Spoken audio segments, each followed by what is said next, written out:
Hello and welcome to this ICAEW webinar, The Future of Tax Automation, Preparing for Tomorrow Today, in association with Tax Systems. My name is Mark Taylor and I'm a Technical Manager here at ICAEW, and I'll be your facilitator for today. I think we're all aware that MTD is vitally important to business today, just becoming more digital, ensuring that the correct information is passed through to the tax authorities. Absolutely key strategy for the government, and one that's embraced by many organisations as simply being key to improving their efficiency, improving their ability to deliver the right information at the right time, in this case to HMRC.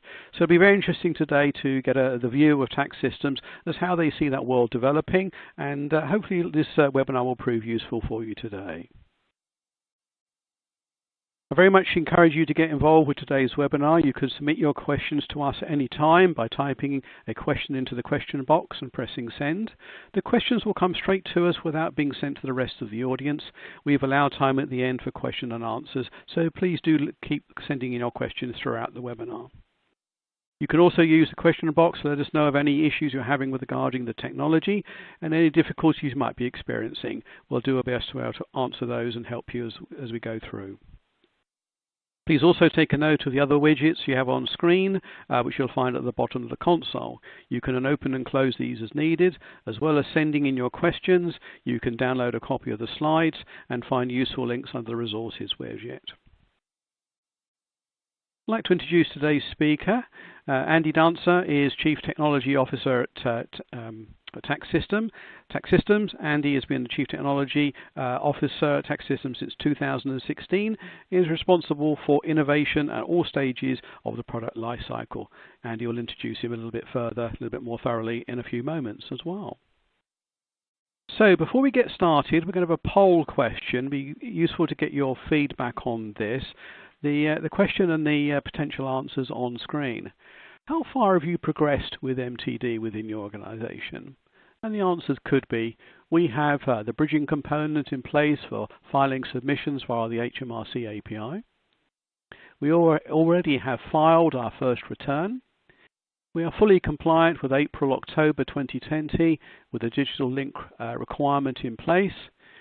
We are now planning for further taxes under MTD. We all know MTD is going to expand and continue in the future, so it'd be interesting to just get your feedback on that. How far have you progressed with MTD? And there's 4 options. Appreciate your feedback on those. Just give it a minute or so for the answers to come in. Once we've completed that, we'll go through the answers, and then I'll hand over to Andy for the remainder of the presentation. How far have you progressed with MTD within your organisation? Thank you very much for those submissions. I see the response rate has dropped down, so let's have a quick look at what people are saying.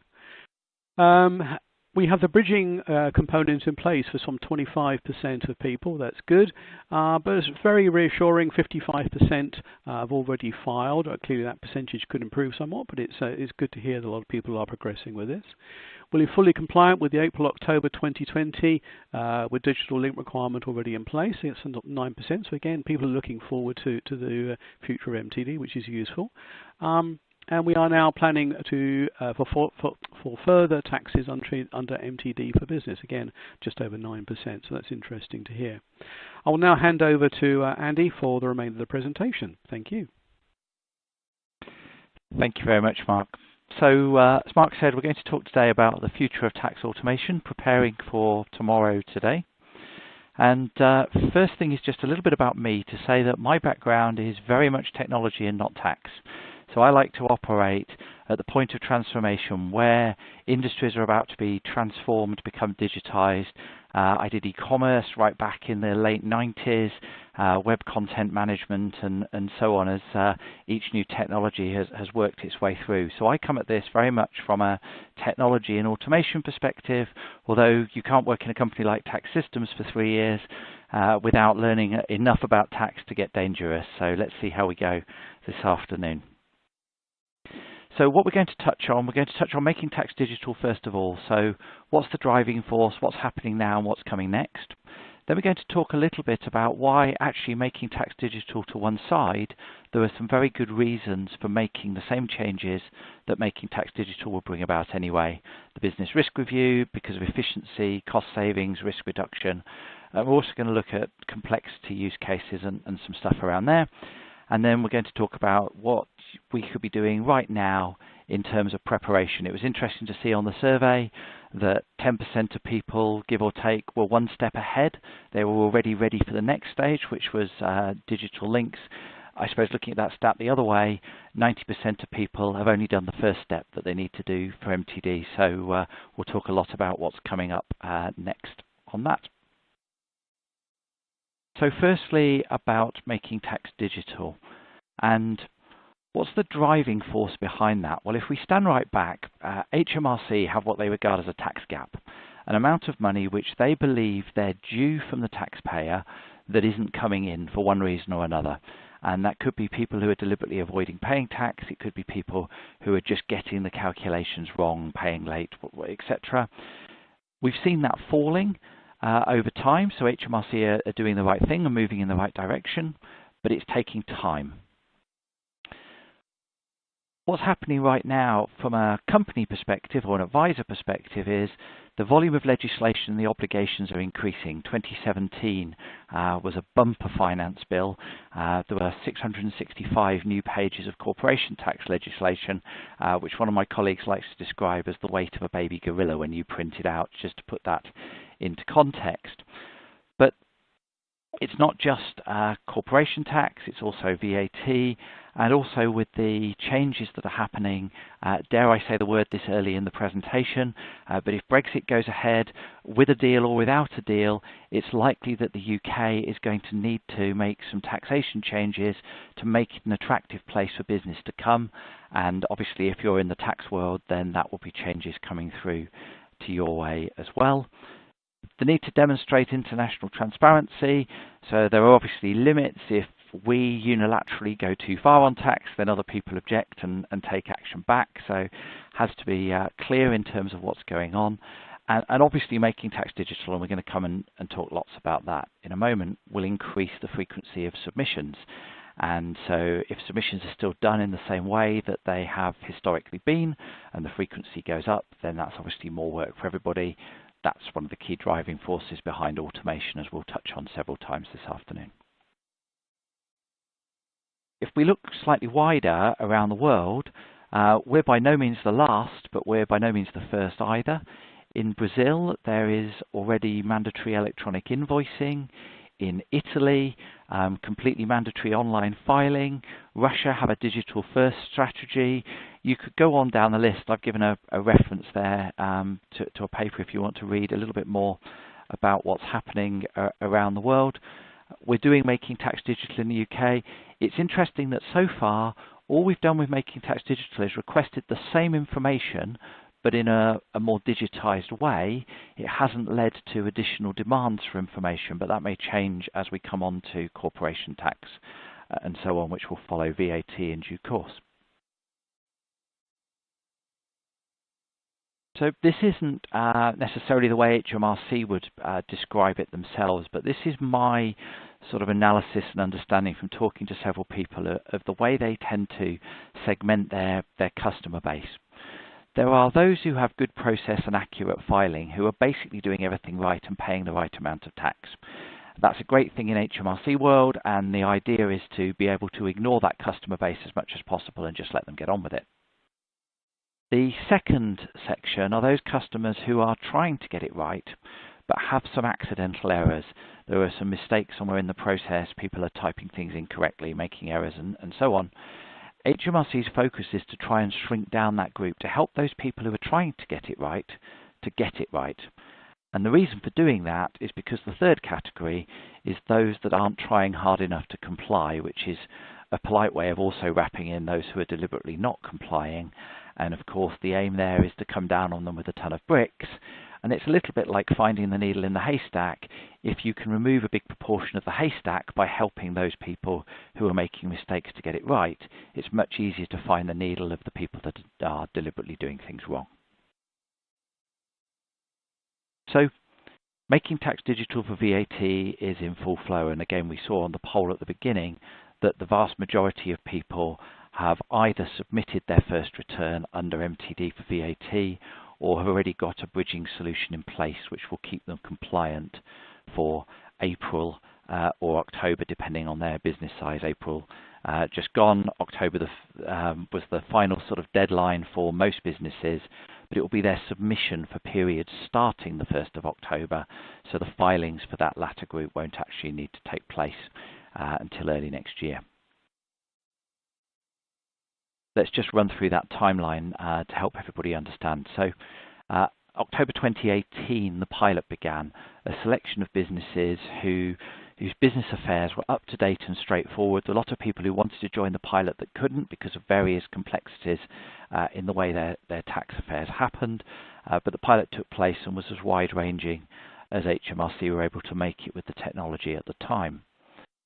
The next stage then was April 2019. Again, deadline obviously passed now, where all businesses that exceed the £85,000 VAT registration threshold, with the exception of, it was around 3% of the most complicated businesses, or the businesses with the most complicated VAT requirements, had to put in a digital bridge from their spreadsheets or whatever system they were using to calculate VAT through to HMRC. The remaining 3% of businesses that didn't get picked up in April now have to comply for periods starting 1st of October. And that includes things like VAT divisions and VAT groups, special method, particular schemes that apply to particular industries, and so on. The next stage, and if you were in April first time round, you'll be in April second time round, and October first time round, you'll be in October second time round, is digital links. So this is the other side. The first stage of making tax digital was creating a digital link from where you'd done your calculation through to HMRC, and that was described as bridging. The second stage is about going from your accounting system to your calculation, and that's being described as a digital link. As I say, for those businesses that got a deferment to October this time round, the same will happen next year as that comes in. So just to put those sort of stages that I was describing into something a little bit visual and hopefully easier to see, you go from your accounting software into your calculation, where currently manual calculations are allowed. You can then copy and paste that, or you could before MTD came in, into HMRC's web portal, type in your 9 boxes, and away you go. The first stage was bridging.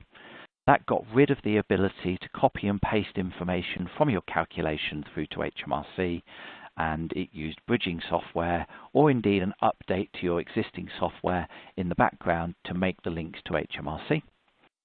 The second stage is about saying when the information comes out of your accounting software, as far as possible it should be untouched by human hand. So it should either link through from APIs, or it should be a downloadable data file that then gets automatically imported, but somebody isn't going through, changing numbers, messing with figures. It's trying to get as digital from end to end as it can. The third stage is to try and get rid of as much of the manual from the calculations as possible. So HMRC aren't saying that spreadsheets are going to be banned. That was a question mark, I believe, earlier in the process. The latest information I have is that spreadsheets will be allowed, but spreadsheets where people are manually messing around, changing data, manipulating data by hand lots are to be heavily discouraged. The idea is to try and have the solution as automated as possible from end to end. What comes next? Well, next is MTD beyond VAT. So HMRC is saying no earlier than 2021. It may go backwards, but that's the earliest it will be right now. Will be an extension of MTD for income tax and corporation tax. The details, again, are a little bit sketchy at this stage, but our understanding is that it will follow a similar pattern to VAT. One of the reasons that VAT came first is because for most businesses it's already a quarterly submission cycle. The intention is to try and move to similar with corporation tax and get that onto a quarterly cycle, and I believe income tax as well, and also to try and do the same level of digitization that we're seeing with MTD for VAT, applying to other taxes. Same principle, trying to remove the human effect and make things as automated as possible from end to end. So that's a run through in terms of MTD and what's happening, and hopefully for most people that's actually a little bit of a recap, given that the vast majority of people are already involved in that right now.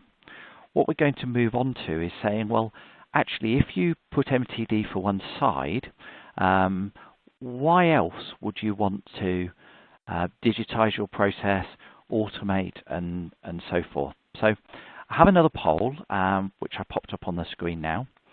This is asking about your awareness of the business risk review. If that's changed recently, on the 1st of October, there was a new version of the business risk review that was launched. We're going to touch on that a little bit in a minute. But just while you're looking at the questions there, what we're trying to ask is that something that you're not aware of at all, you're aware of, and you've begun to look at complying with the 4 areas that are outlined? If you don't know what they are, don't worry, we'll come to that in a moment. You've already embarked on a program to identify areas for improvement, or actually you're confident that you already apply and you would achieve a low risk score, which is a good score on that review. So I think people are doing a great job of answering nice and quickly, so let me move swiftly on rather than sit looking at a question slide. Thank you for that. It's interesting that nearly 43%, looks approximately half on the bar chart, aren't aware at all. 27% are working and further through, which is great. Let me move on to the next slide and explain the different bits and pieces a little bit more. So there was an updated scheme, as I said, which was launched on the 1st of October for the largest companies, and I believe the intention is that that will flow downwards to companies of all sizes eventually. It looks at 4 areas: the business landscape, how complicated the business is, does it trade internationally, and so on. The systems and delivery, and that's obviously a key focus for today. So how is it that you actually calculate your taxes? Is it a manual process? Is it an automated process? How much room is there for human error? The governance around that, the checks and balances that go on internally, and the approach to tax compliance. Are you trying to work the way HMRC want you to work? Are you delivering the information they ask for in a timely fashion, and so on? And the system has moved from what used to be sort of two-stage sort of, or 2-score binary score, you pass or you fail, to a graduated score in terms of how well you do on these areas. But a low score is a very good thing to have. It means that basically you get left alone a bit more, you get visited by HMRC a bit less, because you've shown that you're doing the right thing, and you're in that first category, or you're more likely to be in that first category for my earlier 3 of people that are actually paying the right amount of tax. The higher your risk score goes, the more likely HMRC are to determine that there may be some errors in your tax return, and the closer they will need to look and audit what's going on. So with that in mind and the systems and processes, the next question that we had was your plans around how you mitigate risk associated with manual spreadsheet use.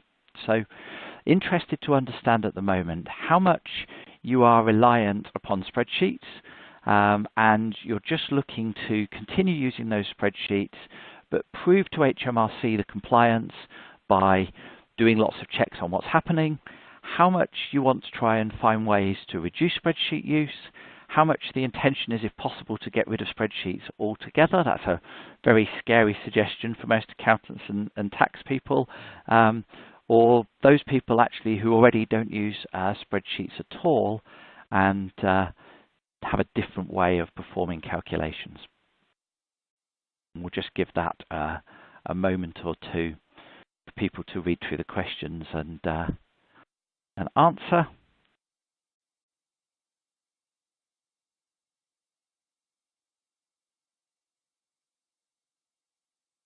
Okay, so what we can see is that around half the people are reliant on spreadsheets, going to look at some improved input-output checks, but a similar number want to reduce spreadsheet use, which is great. I think that's the right thing to do.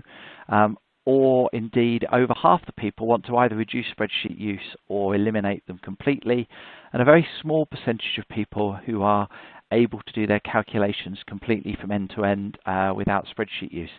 This is an interesting area where, funnily enough, it's one of the relatively few areas where small businesses are potentially ahead in their compliance than larger businesses, because many of the off-the-shelf accounting tools have the ability to calculate and file VAT, even corporation tax returns, automatically from the data within the package, because the affairs of the company are so simple that they're able to be delivered by a very standard off-the-shelf solution. As businesses get bigger, then that becomes harder and harder to achieve, and we've got some case studies coming up that describe that.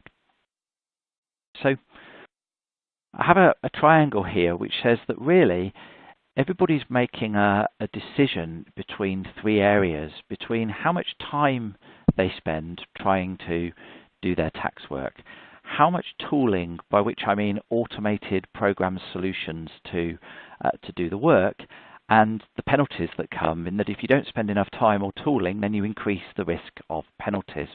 And spreadsheets typically sit somewhere along that left-hand axis, where it definitely takes less time than not having spreadsheets. It becomes pretty much impossible these days to do stuff without some form of electronic calculation tool. But spreadsheets, the evidence is that 88% of spreadsheets that are out there today have errors in them, and so you don't need to have very many formulas in your spreadsheet to be pretty confident there's an error in there somewhere, hopefully not a significant one. It is the most common combination that we see, is people using a spreadsheet and a bit of time to try and get stuff done. But there is that risk, and increasingly so, with making tax digital. HMRC are being great with penalties at the beginning. They're saying that they're going to use carrots rather than sticks to try and help people move to doing things the way they want to. But obviously in time, if people continue to ignore it and do things the old way, then they will have to move to a harsher regime. Dedicated tooling makes the process faster and more efficient. Crucially, it leads to lower risk and a potentially better business risk review score.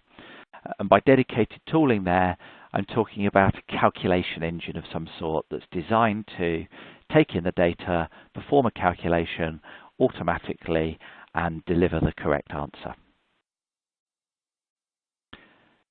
So I think there are four drivers why an organization would look to digitize, aside from just making tax digital. Making tax digital fits under one of those categories. It fits under regulation. So HMRC are saying, with making tax digital, you must digitize. That's clearly a strong driver. The second thing is risk reduction. Now, that's driven both by the business risk review, but also by internal governance audit, the need to try and get things right, the fact that we have responsible officers who need to sign their name up to say that the organization's tax returns are correct and they're personally liable if it turns out that they haven't done a good enough job.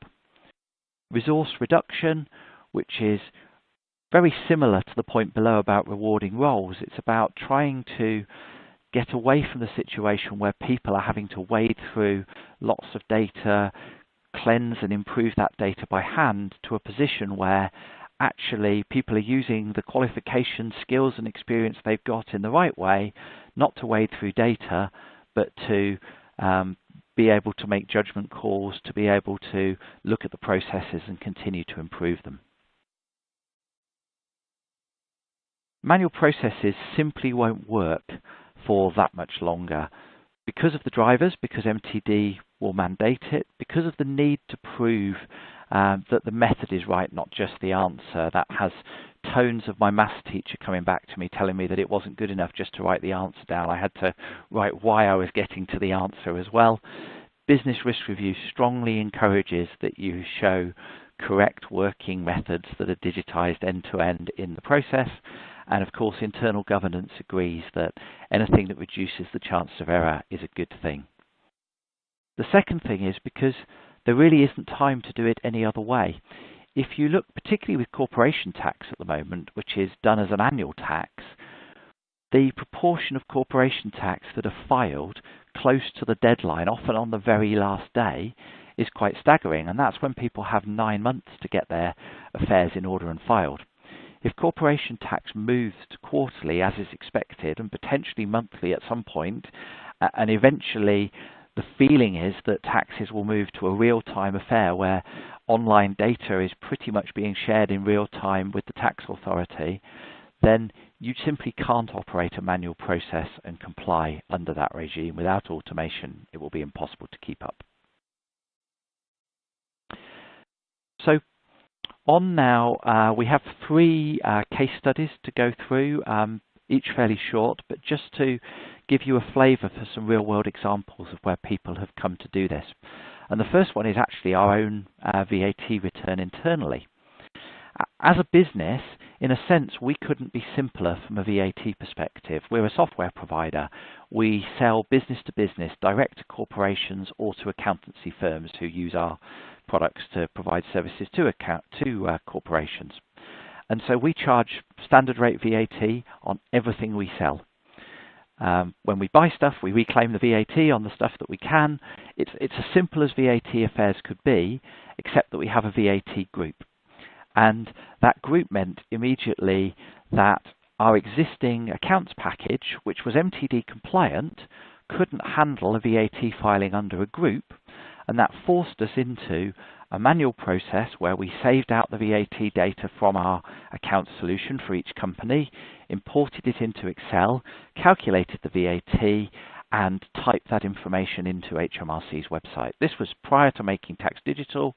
Back then, our accounting package still had an ability, if we hadn't been a group, to click a button and submit our VAT directly to HMRC. But making tax digital meant that we could no longer use the process which we were using, going out to spreadsheets and typing it into their website. So the stage 1 that we had to do, which a fair proportion of the people on the call have already done now, was introducing the bridging solution. We introduced software between Excel and HMRC to ensure that we were compliant, and instead of retyping those 9 numbers, we now click a button. So you'll see these 4 coloured boxes occurring sort of over the next few slides. That means from our perspective we're compliant with the regulations, and we've reduced our risk a bit because we're not going to have a typo as we key those boxes for HMRC. But in reality, from a resource reduction perspective and making the role for our tax team, our accounts team more rewarding, there's very little difference between clicking a button and typing 9 boxes in. We couldn't claim that's a significant change. The next step, however, is digital links and removal of spreadsheets. It's really the next 2 steps, but we decided to tackle them in one go. Slightly fortuitous, I suppose, because as a software house that has software in this area, we were able to eat our own dog food, as the expression goes, and use some in-house software to do this. But what we did is we looked at both the digital links, so getting the data out of our accounts package, and then removal of Excel completely from the calculation into a VAT calculation tool. And as we did that, the first thing is we're compliant ahead of time. So we're already now compliant with the next step of making tax digital for VAT. And if removal of spreadsheets, certainly the manual element of spreadsheets, is enforced at some point downstream, we've already made that step. Obviously, from a risk reduction perspective, we've already then achieved a significant improvement because human hand, now it's all set up and ready to flow out of our accounting system through the calculation tool. We're pretty much hands-free. I say our VAT affairs are very simple, so we can check the results and so on within the tool. It's certainly made a saving in time for finance, but perhaps most importantly, it now means we have a lot less manual data checking. We have reports within the solution that can highlight any areas where we need to double check the data before we make the submission. The second case study is a VAT example again. Obviously, MTD for VAT is driving a lot at the moment. But this is a significantly larger company. This is a mid-sized UK wholesaler focused on the consumer sector with a network of UK stores. And they have around 2.4 million transactions per quarter, so we've moved into a threshold where that's kind of beyond the point where a human being can realistically look down each of those transactions every quarter and make sure that the data is correct. And they have a reasonably complicated VAT structure, 18 reporting entities consolidated into 2 VAT groups. And there's a single individual at a group level who is responsible for rolling up all of their VAT reporting. They've got some complexity around the VAT. They have partial method, both standard and special going on. And they're moving during 2019 to dedicated software tooling. And we did a little bit of a time in motion study within our professional services department looking at that transition, so that we're able with this one to give you an idea of the time impact of the changes that were being made. So they had a 4-step process, or we're describing it as 4 simple steps. Their first step was data collection, where they were pulling the data out of their back-end systems, and that was reasonably quick, overnight batch run, so not much time spent on that, even in their existing process. That was good. The next thing was the VAT calculation for each of the 18 entities that they had. Adjustments there, fuel and reverse charges at this point. It was taking them around 1 day per entity to do the VAT return, and then there was a review process by a senior finance team member, typically the FD or financial controller, because they ultimately had to sign their name to the data that was going through, and that was another half a day per entity. And then finally the group review and consolidation, consolidating up into 2 different VAT groups, applying the special method and so on. And that was taking around 5 days to do for each of the groups. So the total time to do that with the previous process per quarter, around 37 days. What's happened now is that they're implementing tooling. The initial data collection, similar, untouched. They take the data out of their accounting systems in the same way. But the initial mapping now, once that's been done as a one-off process to pull those files into the tooling, then the entity calculations just happen automatically. Obviously, the review process is critical. That doesn't change, so you still have half a day per entity, looking at reports, making sure that everybody's happy that the data is correct. Although it's possible that some of that work could be delegated down from the FD and financial controller in the early stages.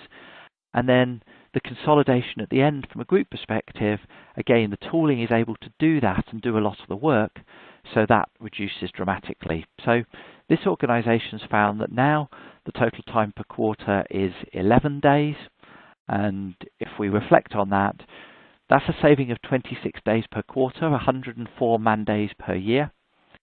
It has simplified their VAT process.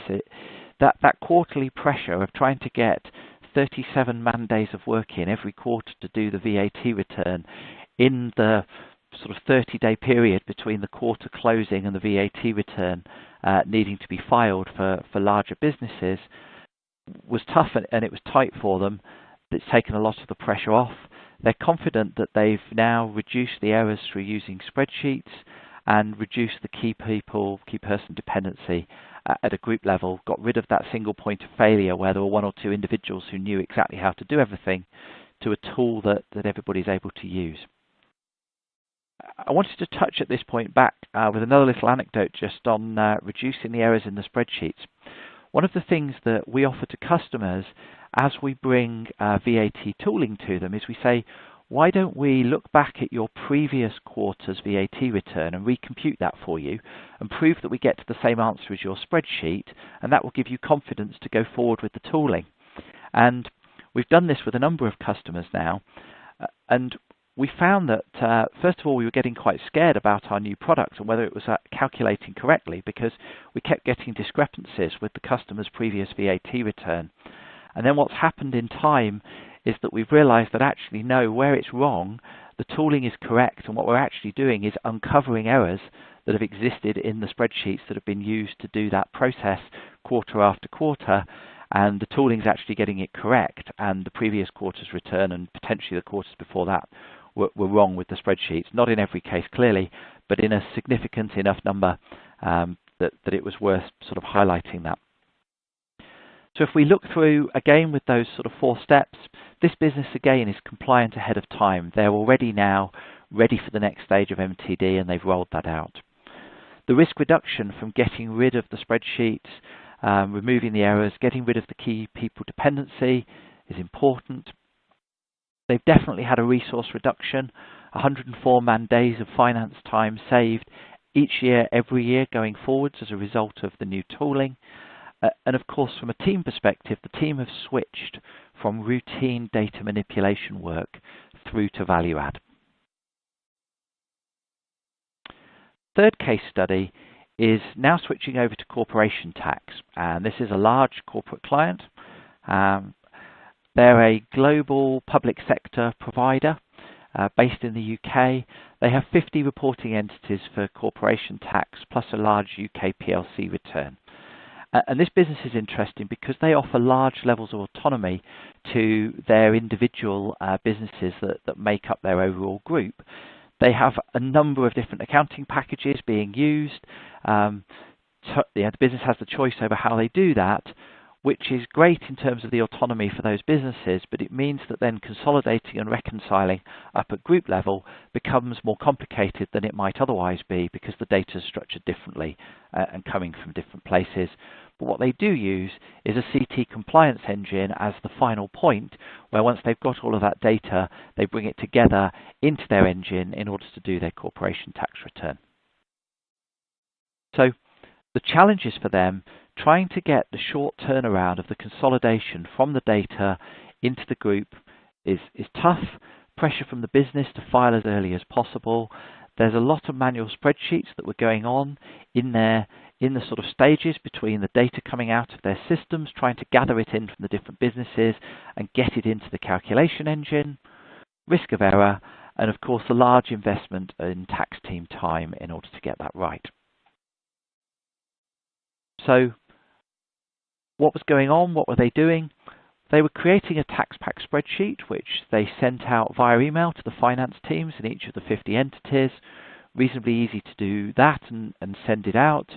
And the local teams were then creating data sets from their finance systems, extracting the data, putting it into the tax packs. And that was taking them around 2 days for each entity to do. Then what was happening is those tax packs get emailed back to the PLC. And of course it's Excel, which means that the process of pulling that together, somebody's changed something, they've added a column because they thought it would be helpful. It doesn't import automatically anymore. So it was taking them around a quarter of a day per entity and for the PLC to then consolidate those back in. And doing the final PLC consolidation, taking those 50 tax packs and actually pulling them in and bubbling it all up was taking around 15 days to achieve. So the total effort, 141 days in order to get the corporation tax returns together for the group. What happens now with the new digital process? Well, the starting point's the same, except that the tax pack is a digital tax pack. It's a pre-installed app, which means that firstly people can't change the way the data comes in. It's more structured in how it asks for the information. It's much quicker to fill in. It will take the simple accounting data can be imported in directly. Trial balances can be imported. The less structured information can be typed in. But once it's typed in, the ability to pull that data straight into the right place within the corporation tax computation software is much easier. So that now takes around 1/8 of a day instead of a quarter of a day to achieve. And a group consolidation level, that's dropped now from 15 days down to 10 days. So the net result actually is that the time taken for this process now drops to 23 days. So if we look overall, the company saves around 118 days on their corporation tax data collection process. They have improved auditing, simpler processes, and reduced pressure on their PLC team. and they can make their submissions early rather than right at the last minute. One of the things that HMRC look for is it a last minute scrabble, or does it look like it's happening in a sort of controlled and timely manner? Obviously less spreadsheet errors, and more rewarding roles, because people under pressure, working all the hours that there are, giving up weekends as we come up to compliance deadlines time after time, isn't the right way to set up an ongoing process for the team. So if we stand back, we're seeing two very different reactions from businesses towards MTD, and I think we saw that with the poll at the beginning. We're seeing larger companies typically having a longer term focus, where they've laid out a roadmap of what they want to do. They got early onto MTD. Strangely, even though they were the group that were pushed backwards and didn't have to comply as early, we saw a lot of large businesses complying as early as they possibly could, getting things in place for VAT, not just for the first stage of MTD, but actually for the second stage with digital links as well. And already looking now, and certainly from some of the questions that have been coming in, looking and focusing at corporation tax and what to do about corporation tax downstream. As companies drop down in size, we've seen a little bit more of a just-in-time approach, looking at what is it that we actually need to do absolutely right now. That may be a resource thing, that those companies just have less people around with the time to look further ahead. Everybody's busy trying to scrabble with what happens right now. And we do see that with probably the majority of people are in that second category. So if you're there, don't worry, but hopefully some of what we've talked about today will help you sort of think that through and chart a course to what happens. What we'd encourage you to do is to think a couple of steps ahead, to plan ahead of time, even if you don't act ahead of time. If you, in selecting a provider, ensure that you have a provider that can take you through the entire journey, that's really important. We've seen, I think, 450 or so bridging solutions pop up under MTD for VAT if you look on HMRC's website. Many of those new entrants to the software market who just do a bridging solution and nothing else. If you're a larger business and if you know that you need to go through this journey, our advice would be to make sure that the provider that you're choosing is going to be there at every step of the journey, so you don't have to unwind the first couple of steps to go back to a different provider because they don't offer what you need for the third or fourth step downstream. Plot that path, plot the path that you want to follow, but then you can take it step by step. You don't have to do a massive transformation project and change everything all in one go.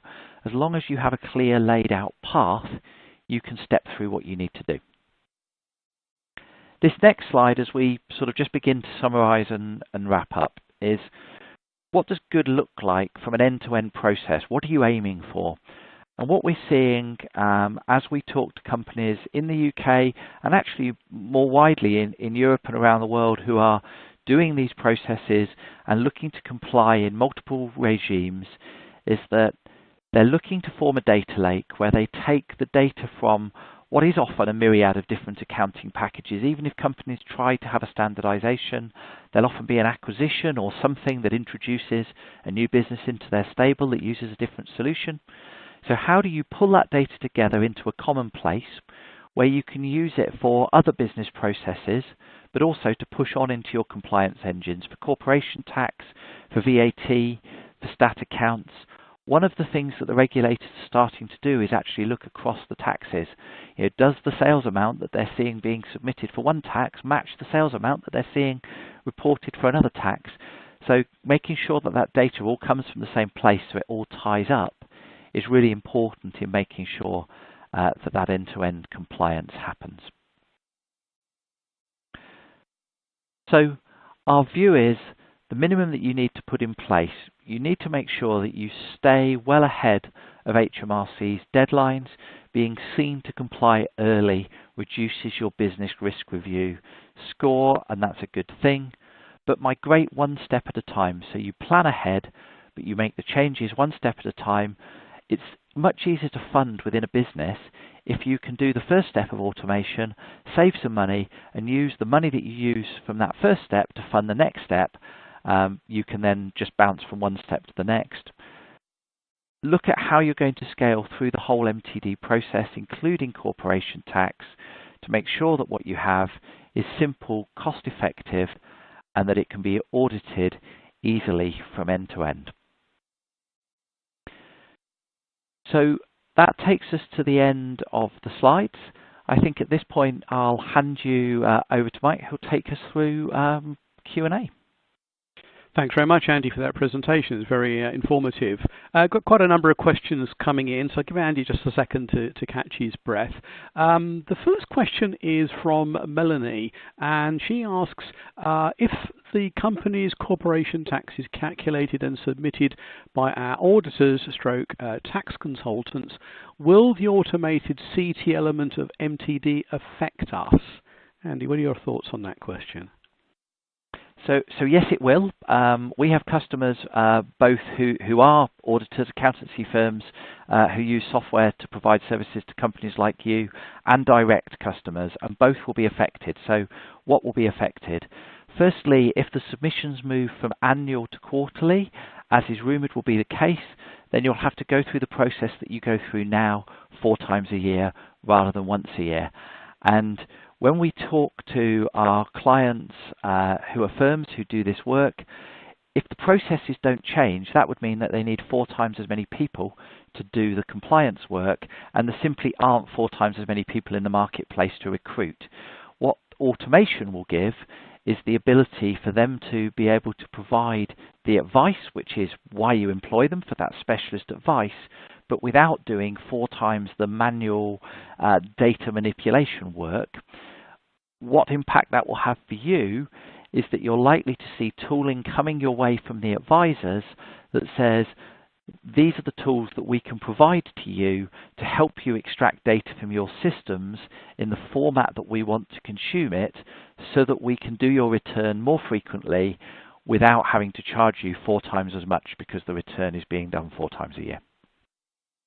Lovely, thank you very much for that.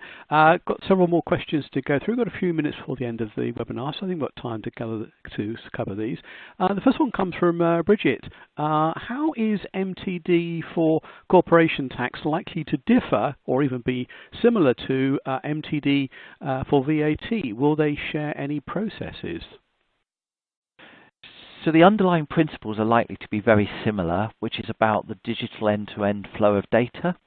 And we think they should share the process, certainly of extracting the data in the first place, because one common data set ensures that the information, if any corrections need to be made to that data, if the tax team spots some stuff that they need to tax sensitize that data because it wasn't done correctly at source, that flows into multiple tax returns, not just into one area, and that same change doesn't get made in a different area.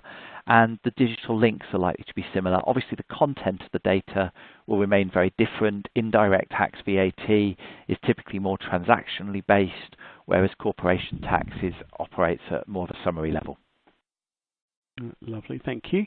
I've got a great question here from Sonia. Maybe quite difficult to answer, but we'll give it a go anyway. We'll give Andy a challenging one. So Sonia asks, are there any restrictions on what software can be used to create the tools that replace spreadsheets? For example, can MS Power Apps be used to create custom tools? Good question. I don't know the answer myself. Andy, any thoughts?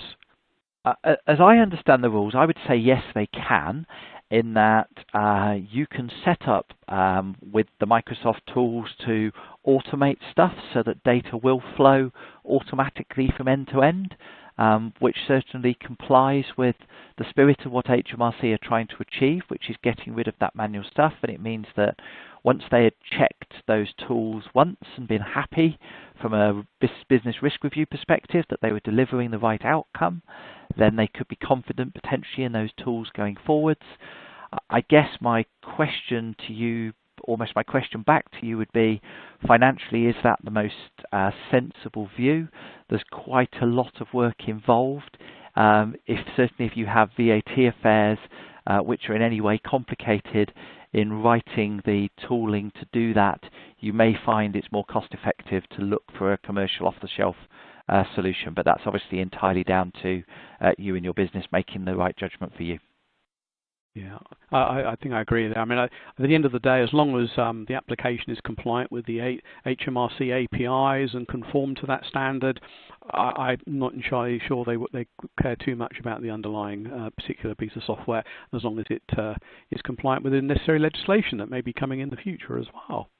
So Andy asks another question. How does the tooling deal with errors in the underlying data? Continuing question as always, garbage in, garbage out. Is there anything that the tools that you're describing today, can they help with sort of minimizing some of those risks in the underlying data? So obviously there's no magic involved. If the information doesn't exist within the data at all, the tool can't make it up. But what the tools can do is checks and balances. They can look at putting rules in place to correct common errors.